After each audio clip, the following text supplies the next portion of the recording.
நான் இப்ப சொல்லப் போற இந்த விஷயம் உண்மைன்னு அக்செப்ட் பண்ணீங்கன்னா கமெண்ட் பண்ணுங்க.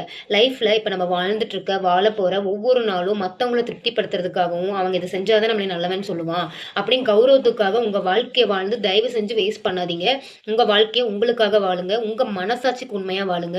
உங்க குழந்தைங்களுக்கு புண்ணியம் சேர்த்தலைனாலும் பரவால்ல. தயவு செஞ்சு ஒரு சின்ன பாவத்த கூட சேர்த்துறாதீங்க. அதுவே அவங்களுக்கு நீங்க செஞ்ச ஒரு நல்ல ஒரு புண்ணியமா இருக்கும். அவங்க கூட கடைசி வரையும் பாசமா, அன்பா இருங்க. உங்கள யாரும் நல்லவனும் சொல்ல வேண்டாம், கெட்டவனும் சொல்ல வேண்டாம். நீங்க உங்க மனசாட்சிக்கு உண்மையா யாருக்கும் மனசார கூட கெடுதல் நினைக்காம, பொறாமப்படாம உங்க வாழ்க்கைய வாழ்ந்துட்டு இருந்தீங்கன்னா, ஆட்டோமேட்டிக்கா உங்களுக்கு கிடைக்க வேண்டிய ரெகக்னிஷன் கண்டிப்பா கிடைக்கும்.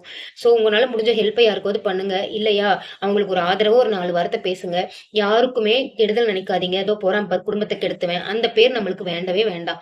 இருக்க வரைக்கும் நம்பளோட மனசாட்சி, நம்ம ஓன் சோல்க்கு உண்மையா இருந்தோம்னாவே, நம்மளோட ஆத்மா நல்லபடியா சாந்தி அடையும். நம்ம குடும்பமும் நல்லா இருக்கும்.